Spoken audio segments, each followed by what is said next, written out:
Did you find what you wanted? Yes, thanks. You know, you don't look like a man who'd be interested in first editions. Well, I collect blondes and bottles, too.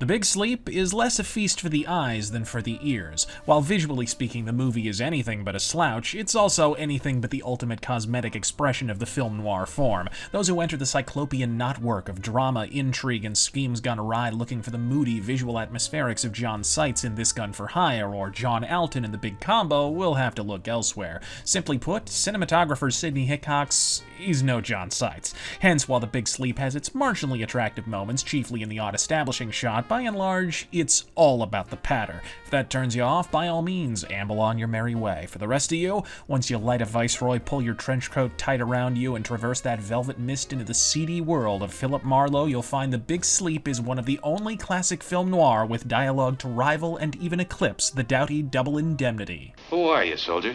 Marlowe's my name. I'm a private detective. Who's the girl? A client of mine. Geiger tried to throw a loop on us, so we came up here to talk things over. Convenient, the door being open when you didn't have a key, huh? Yeah, wasn't it? By the way, how'd you happen to have one? Is that any of your business? I could make it my business. I could make your business mine. Well, you wouldn't like it. The pay's too small. You knew we'd get there eventually, folks, and here we are, a Humphrey Bogart film noir. Rugged and world-weary with an effortless air of streetwise bemusement between his diminutive stature and craggy complexion, Bogart is the archetype of precisely the manner of male lead we wouldn't have seen had World War II never taken place, appropriating most of the A-list talent either for combat itself or for the propaganda effort. And counted among Bogey's biggest fans was the author of the Big Sleep novel, pulp-slinger general himself, Raymond Chandler, who once said of Bogart, he is so much better than any tough guy actor that he makes bums of the Alan Ladds and the Dick Powells.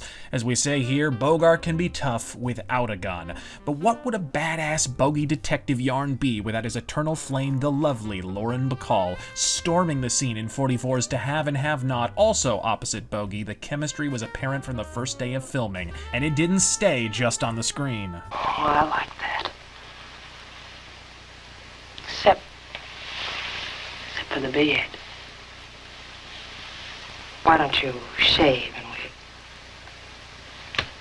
we'll try it again.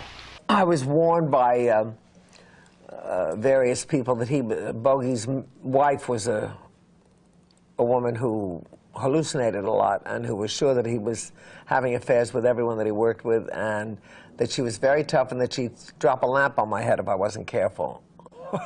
I was certainly thrilled with that bit of news. I looked up at him, and I was facing this mirror, you see, and he was standing behind me, and I looked at him and I said, "Oh, well, good night." So he leaned over and he pulled my head up and kissed me goodbye. Good night. I thought, ooh, he hadn't done that before.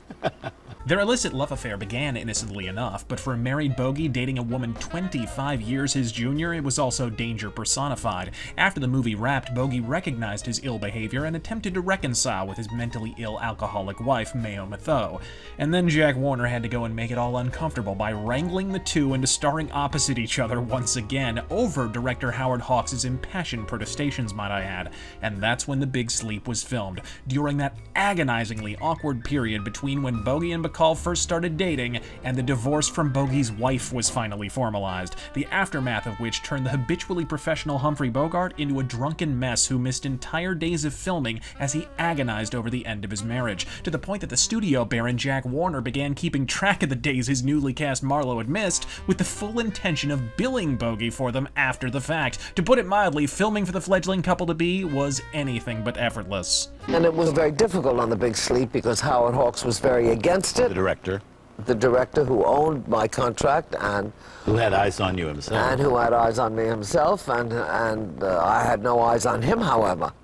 And that bugged him, and so The Big Sleep was difficult because of that. But the backstage One Life to Live drama must have kicked up some pixie dust in the air, because The Big Sleep was movie magic. A free-swinging Philip Marlowe classic sporting and perhaps suffering from easily the most convoluted blackmail murder plot in movie history. Contracted by the ailing magnate Mr. Sternwood, one in a string of doddering, morally dubious patriarchal figures in Raymond Chandler's fiction, see also Murder My Sweet, the wheelchair-bound blowhard believes his youngest daughter Carmen being mailed receipts for outstanding gambling debts is in fact an implicit acknowledgement of undisclosed misdeeds she can otherwise be extorted for, having been blackmailed for similar vices once before. And to that end, I'd add that what's rarely acknowledged given the presence of the legendary Lauren Bacall is Bogey's unbridled on-screen chemistry with the other, younger Sternwood daughter played by Martha Vickers.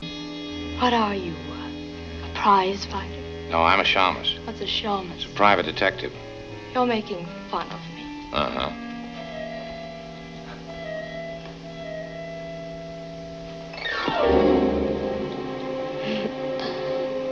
You're cute. Chandler himself, upon seeing the final cut of the film, famously remarked, "The girl who played the nymphy sister was so good she shattered Bacall completely, so they cut the film in such a way that all her best scenes were removed save one." But more on that bit of Bacall-oriented movie manipulation later. In fact, there's remarkably few women in the film Bogey doesn't seem bound for Bonerville with. The older daughter Vivian, the younger daughter Carmen, a flirtatious cabbie. In fact, far and away the most lurid exchange in the entire movie involves Marlowe and a scene-stealing librarian played by the magnificent, recently departed Dorothy Malone. It's raining pretty hard.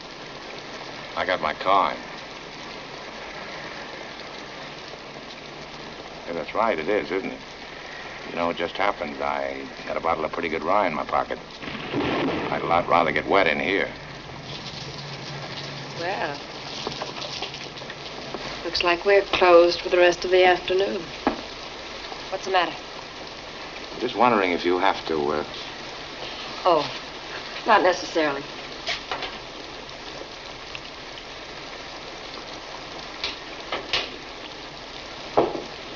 Little things like that make enough. Hello.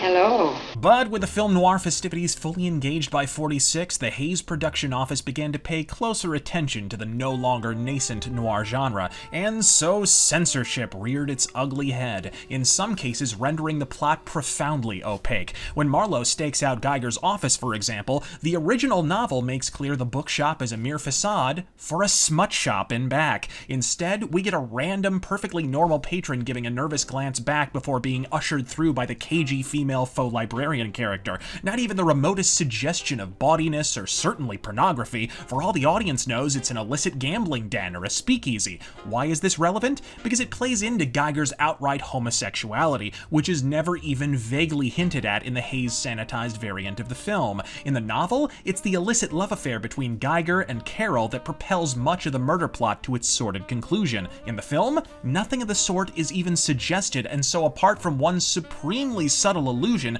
to Carol having the keys to Geiger's house, for all we know, Carol is a mere stock boy whose motivation to kill is wafer thin. You got a key, let's go in. Who said I got a key?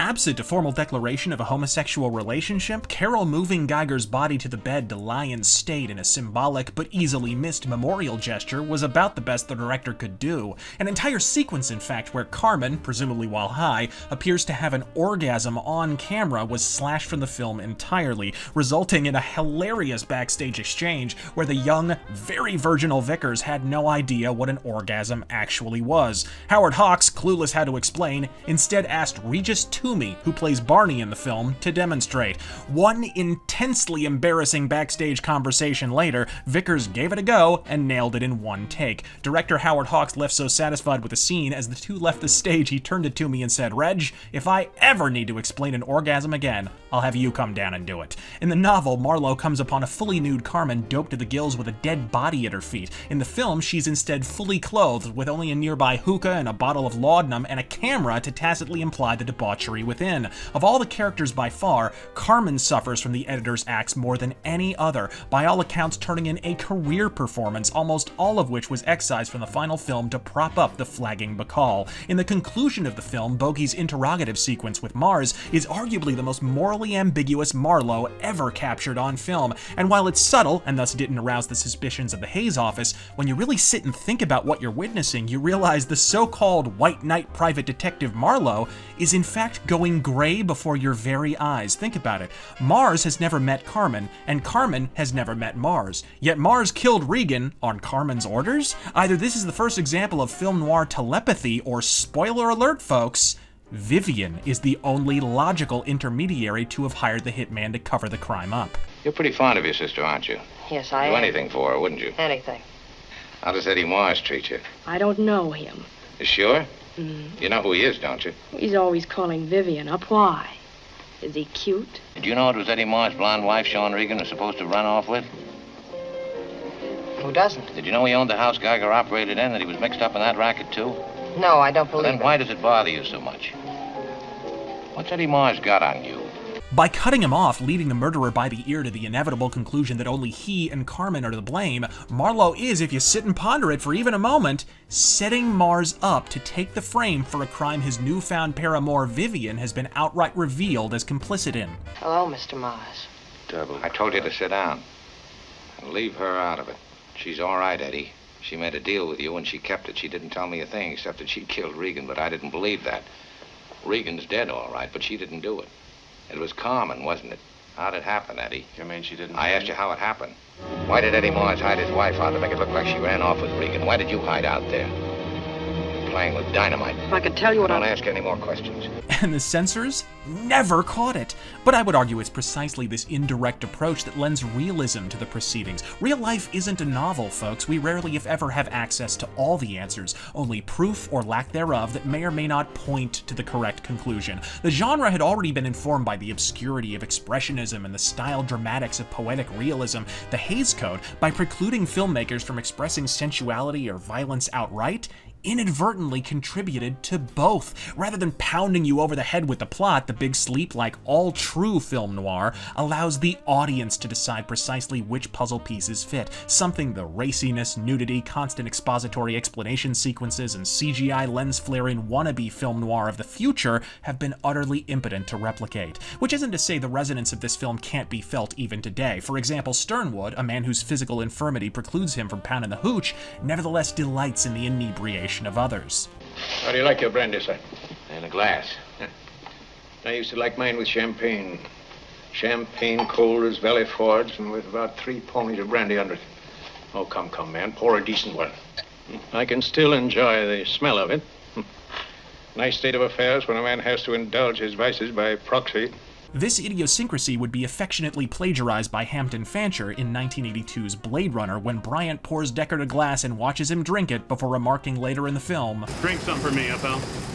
But for a fabled exemplar of its genre, you may be startled to find that many argue The Big Sleep is not in fact film noir. As Orson Scott Card once pointed out in How to Write Science Fiction and Fantasy, the one thing an author must do to identify his protagonist is ask one simple question: who gets hurt? And this is never more functionally applied than in film noir. Thus, with Marlowe virtually impervious to the machinations of the villains throughout, the argument's adherents posit that Marlowe is a non-film noir protagonist, and thus, The Big Sleep is not noir. I patently disagree. While I do think it's fair to make that argument, and would even argue it applies with precision to another Bogart flick, The Maltese Falcon, to my eyes a crime film rather than film noir, to apply that logic to The Big Sleep would be to ignore how off his game Marlowe is at numerous points in the film. Call me persnickety, but it's hard to sell me on Bogey's badassery and invincibility when at one point he's literally beaten in the street and bound in twine like a ripe Christmas ham.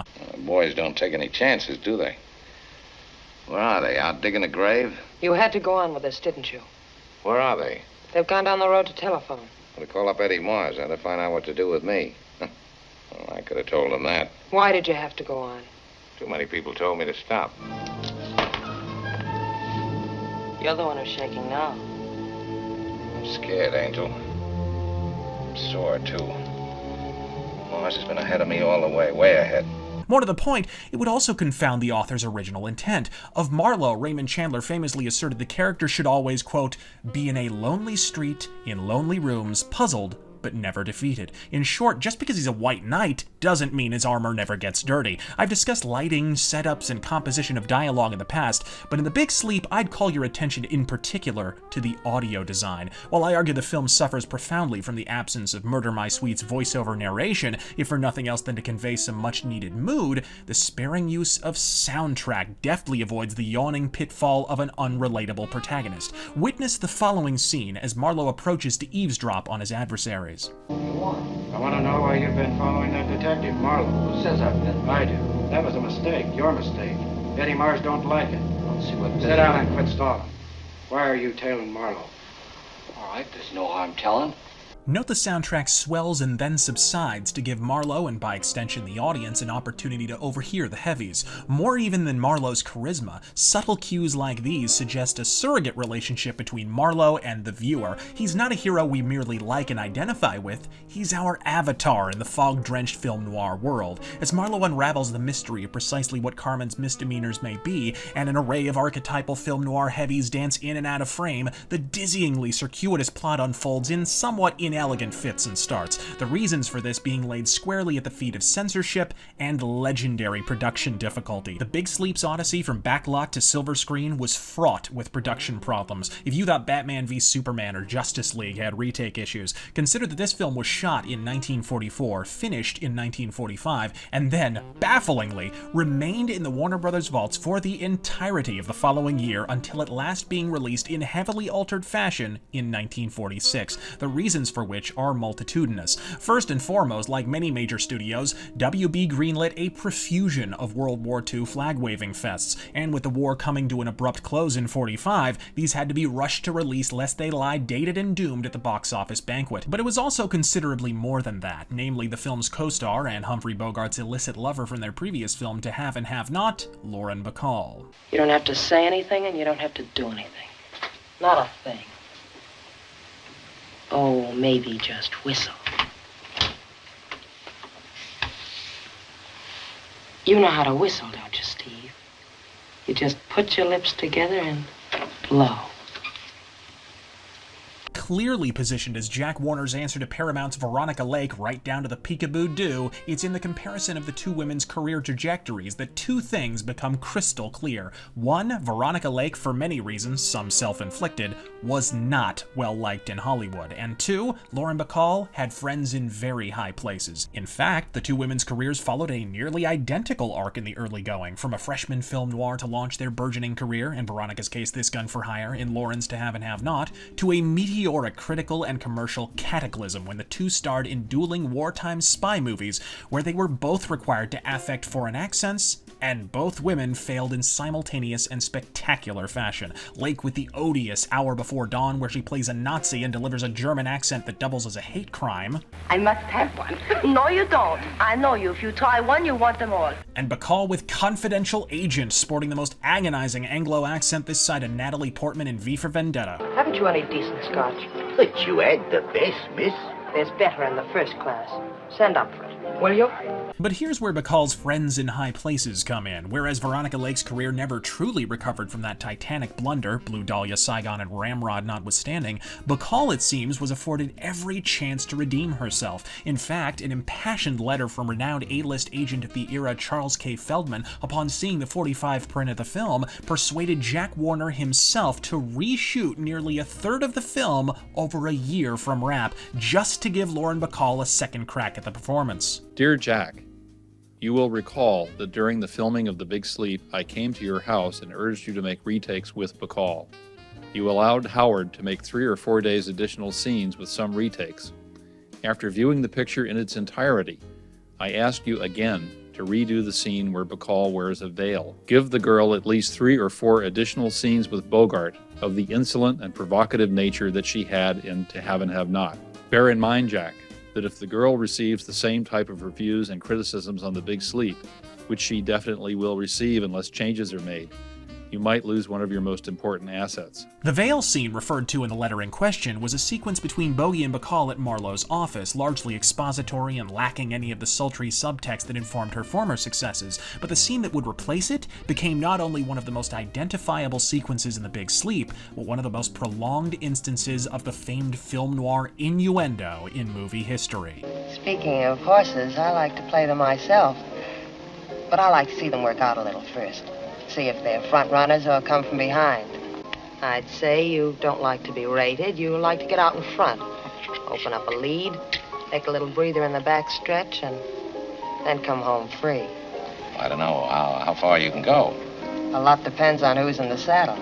Warner held up the release of an entire movie to save one girl's career, and they resoundingly succeeded. Bogey and Bacall soon supplanted Lake and Ladd as film noir's fated couple, and Veronica Lake was all but destitute by the end of the decade, dropped from her deal with Paramount within months of this film's release. But some of the sequences that were cut also harmed the plot profoundly. In fact, an entire reel of film explaining much of the mystery in the latter stages of the picture, poof, gone, removing two entire character parts from the film in the process, the police commissioner and the district attorney. If you've ever wondered why the latter third of the film seems to jump rapidly to the final act with little intervening sleuthcraft to mitigate the mystery, now you know. Its flaws notwithstanding, The Big Sleep was far and away the favored child of Marlowe's creator, Raymond Chandler, who resented not being included in the production of Murder My Sweet and felt Dick Powell gave too light and comedic a performance, a doubly significant admission as Chandler himself would later adapt his own Marlowe novel with 1947's Lady in the Lake, a daring and audacious flop of a film noir shot entirely in the first-person perspective. Yet perhaps the pedigree of the writers transposing the tough guy proceedings should have been a clue to its quality. Writer William Faulkner was an honest-to-goodness fiction author of considerable repute who fell in with the film industry almost on a lark, ultimately receiving the Nobel Prize for Literature in 1949, and contrary to modern third-wave feminist revisionism, his writing partner Lee Brackett was actually one of several women working behind the scenes in Hollywood, primarily penning westerns like Rio Bravo, before returning to the noir formula with Robert Altman's The Long Goodbye in 1973, later honing her craft in the nascent science fiction pulp field. This led to Lee Brackett generating the first draft of a little film you may have heard of called Star Wars: The Empire Strikes Back. While it's a shame Chandler only consulted on The Big Sleep, this was anything but the B team, and the dialogue reflects it. You alone, Joe? Yeah, except for this. Except... My, such a lot of guns around town and so few brains. You know, you're the second guy I've met today that seems to think a gat in the hand means the world with a tail. Put it down, Joe. So you're a private detective. I didn't know they existed except in books, or else they were greasy little men snooping around hotel corridors. Ah, you're a mess, aren't you? I'm not very tall either. Next time I'll come on stilts, wear a white tie, and carry a tennis racket. I doubt if even that would help. The Big Sleep paid off big time. Howard Hawks kept the budget well within reason, coming in below even the bill for the previous offering, To Have and Have Not, meaning more money in Jack Warner's pocket. A $3 million box office take was nothing to sneeze at in '46, and Hawks' efforts to keep costs down by shooting in office buildings instead of apartments, and the Warner water tank instead of location shooting at San Pedro paid prodigious dividends. But looking back, the visual quality seriously suffered. The Big Sleep, to put it bluntly, is not a visual noir. It's a tonal and thematic one, and on those terms, it is virtually without peer. Only Double Indemnity or The Blue Dahlia can lay claim to snappier banter, and those were written by Raymond Chandler himself. As for the author in question, while critics of the day echo contemporary complaints of a needlessly obtuse plot and somewhat nonsensical character motivations, Chandler's review was an unqualified rave. You will realize what can be done with this sort of story by a director with the gift of atmosphere and the requisite touch of hidden sadism, he declared, even going so far as to defend the film from famed Citizen Kane producer John Houseman when an article he wrote for Vogue singled it out for, quote, lacking morality. I'm all for your demand that pictures, even tough pictures, have moral content, he conceded before shooting back, I feel a little annoyed with you for not realizing that the story had a high moral content. As for myself, I find what it's highest in by far is quality. The Big Sleep, like Bacall herself, who only passed away in late 2014, has aged like fine wine, a Howard Hawks masterpiece, the pinnacle of the pairing between Bogey and Bacall, and a centerpiece of the film Noirchives. And what of Bogey and Bacall? Well, after being on again, off again, with filming wrapped and his divorce in the offing, Bogey dropped a dime on a telegram from across the country. It read as follows: Please fence me in, baby. The world's too big out here, and I don't like it without you. They married the following May. Smooth bastard. I'm Razor. Don't get captured. What's wrong with you? Nothing you can't fix.